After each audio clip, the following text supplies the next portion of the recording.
Money buys freedom, but often comes with a price no one talks about: isolation. Behind the private jets, billion-dollar deals, and headlines is a quiet, uncomfortable truth. The people who win the money game often lose something far more human.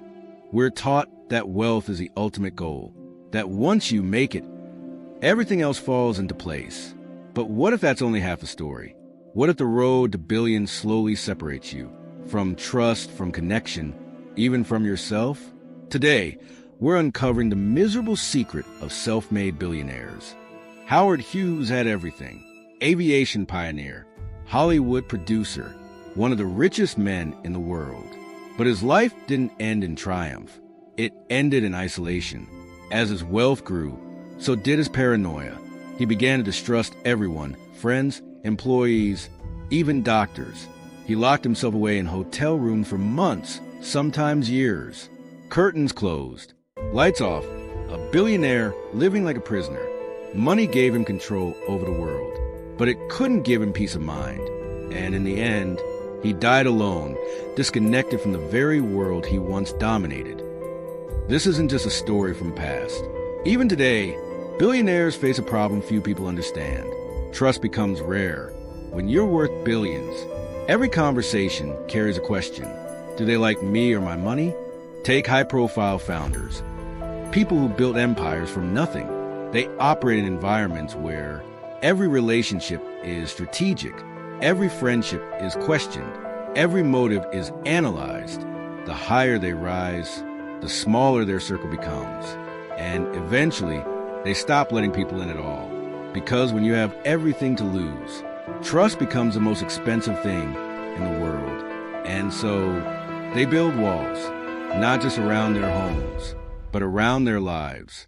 Then there's another kind of isolation, the one driven by obsession.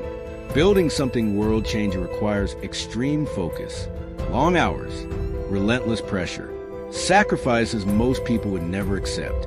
For many billionaires, relationships become secondary, time becomes transactional, and slowly, life turns into a mission, not an experience.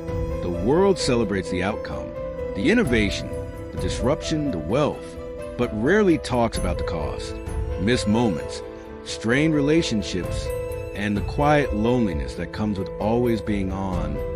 Because when your mind never stops, neither does the distance between you and everyone else. Here's the paradox.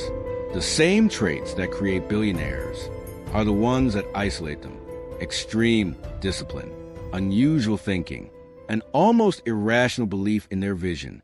These traits separate them from the crowd, which is exactly why they succeed. But that same separation makes it harder to connect, harder to relate, harder to belong.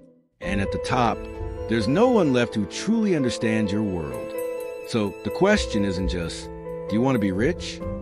The real question is, what are you willing to trade for it? Because wealth can buy freedom, but it can't buy genuine connection. It can give you access, but not belonging. And it can elevate your life while quietly isolating it at the same time. Maybe the goal isn't just to build wealth, but to build a life that still feels human along the way. Because at the end of it all, success means nothing if there's no one left to share it with. If this made you think differently about money, you're already ahead of most people. Like, share, and subscribe for more perspectives they don't teach you about wealth.